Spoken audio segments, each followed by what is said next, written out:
सनातन धर्म में अनंत चतुर्दशी के पर्व को खास माना जाता है क्योंकि इस दिन गणेश विसर्जन किया जाता है।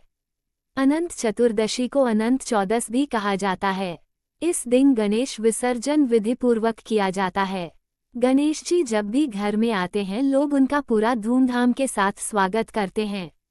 लेकिन बप्पा को सिर्फ घर में ही विराजमान करना जरूरी नहीं है, बल्कि उनका विसर्जन करना भी बेहद जरूरी है। परंपरानुसार कहा जाता है कि श्री गणेश प्रतिमा को उसी तरह विदा किया जाना चाहिए जैसे हमारे घर का सबसे प्रिय व्यक्ति जब यात्रा पर निकले तब हम उनके साथ व्यवहार करते हैं।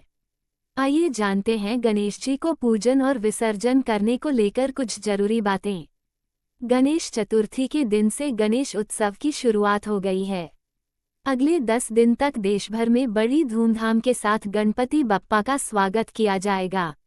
गणेश चतुर्थी के दिन बड़ी धूमधाम से ढोल नगाड़ों के साथ गणपति जी की स्वागत करते हुए लोग अगले कुछ दिनों तक उनकी सेवा और पूजा अर्चना करेंगे। अपनी श्रद्धा के अनुसार लोग गणेश जी का 1.5, 3 या 5 दिनों में गणपति जी का विसर्जन कर देते हैं। लेकिन गणपति जी का विसर्जन करने से पहले आपके लिए उससे जुड़े नियम जानने बेहद जरूरी है। गणेश पूजन और विसर्जन के नियम। सबसे पहले यदि आपने अपने घर में गणेश जी विराजमान किए हैं तो आपके लिए ये जानने बेहद जरूरी है कि गणेश जी की प्रतिमा के साथ हर वक्त कोई ना कोई व्यक्ति जरूर रहना। अनंत चतुर्दशी के दिन धूमधाम से भगवान गणेश का विसर्जन किया जाता है। गणपति विसर्जन के दौरान कुछ मंत्रों का जाप निरंतर करते रहना चाहिए। इससे घर परिवार में शुभता बनी रहती है। इन 11 दिनों में गणपति पृथ्वी लोक में विराजमान होते हैं और ऐसी मान्यता है कि विसर्जन इसलिए करते हैं जिससे गणपति पुनः अपने स्थान पर लौट जाएं। इस उम्मीद के साथ गणपति की विदाई की जाती है कि अगले साल वो पुनः घर में विराजमान होंगे और भक्तों पर कृपा बरसाएंगे। पूजन के दौरान पकाएं सात्विक भोजन। साथ ही ध्यान रखें कि आप घर में सिर्फ और सिर्फ सात्विक भोजन ही पकाएं। लेकिन इस बात का ख्याल रखें कि सबसे पहले भोजन भगवान गणेश को ही अर्पित किया जाना चाहिए। साथ ही घर में चारों तरफ सकारात्मक वातावरण रखें। हिंदू धर्मशास्त्रों के अनुसार सभी देवी देवताओं को घर में विराजने का आमंत्रण दिया जाता है और उन्हें कुछ विशेष मंत्रों से घर में रोका जाता है। देवी और देवताओं को प्रसन्न करने हेतु मंत्र उच्चारण बहुत मायने रखता है। ऐसी मान्यता है कि देवतागण स्वर्गलोक में विराजते हैं और जब गणपति जी को घर में स्थापित किया जाता है तब उन्हें भी मंत्रों के द्वारा कुछ दिनों के लिए घर में रुकने का आह्वान किया जाता है। इसलिए गणेश जी को विसर्जन से पहले हवन जरूर कराना चाहिए और कन्या भोज यथाशक्ति ब्राह्मणों को भोजन करवाना चाहिए और फिर प्रसाद वितरण किया जाता है।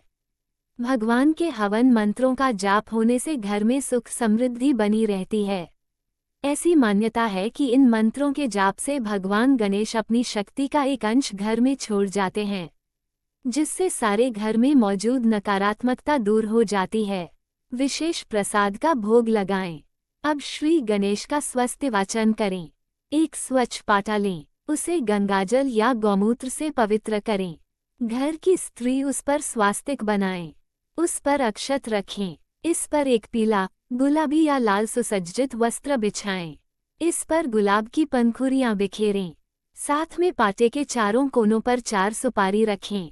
अब श्री गणेश को उनके जयघोष के साथ स्थापना वाले स्थान से उठाएं और इस पाटे पर विराजित करें। पाटे पर विराजित करने के उपरांत एक छोटी लकड़ी लें। उस पर चावल, गेहूं और पंचमेवा की पोटली बनाकर बांधें। यथाशक्ति दक्षिणा सिक्के रखें।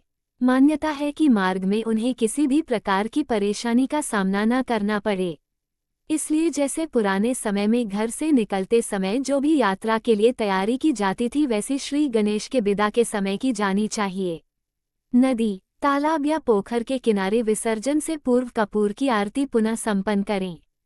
श्री गणेश से खुशी खुशी विदाई की कामना करें और उनसे धन, सुख, शांति, समृद्धि के साथ मनचाहे आशीर्वाद मांगे। 10 दिन जाने अनजाने में हुई गलती के लिए क्षमा प्रार्थना भी करें।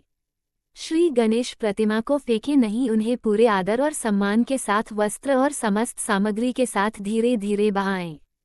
श्री गणेश प्रतिमा इको फ्रेंडली हैं तो पुण्य अधिक मिलेगा, क्योंकि वे पूरी तरह से पानी में गलकर विलीन हो जाएंगे। आधे अधूरे और टूट फूट के साथ रुकेंगे नहीं। श्री गणेश प्रतिमा इको फ्रेंडली है, तो उन्हें घर में विसर्जित कर अपने गमले में यह पानी डालकर हमेशा अपने पास रख सकते हैं। बप्पा का विसर्जन करना जरूरी है। ध्यान रखें कि जिस धूमधाम के साथ आप अपने घर में गणेश जी को विराजमान करते हैं, उसी तरह उनकी विदाई भी करनी चाहिए। इसलिए जब भी बप्पा का विसर्जन करें, नाचते गाते, गुलाल उड़ाते हुए पूरे हर्षोल्लास के साथ उनका विसर्जन करें।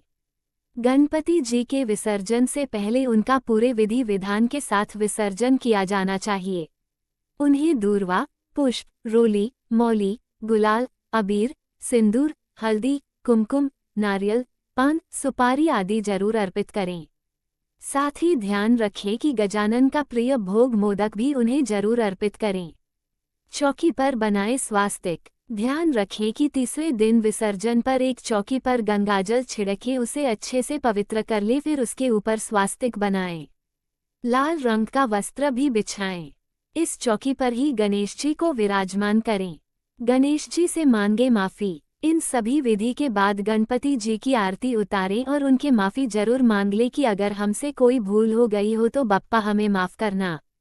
गणेश जी का विसर्जन ऐसे करें। इसके बाद गणेश जी से हाथ जोड़कर कामना करना ही बप्पा अगले साल आप फिर से जल्दी आना। फिर उनकी प्रतिमा को किसी नदी, तालाब या फिर आप घर में किसी बड़े बर्तन में पानी भरकर विसर्जित कर सकते हैं। जय गणेश। गणपति बप्पा मोरया। अगले वर्ष तू जल्दी आ।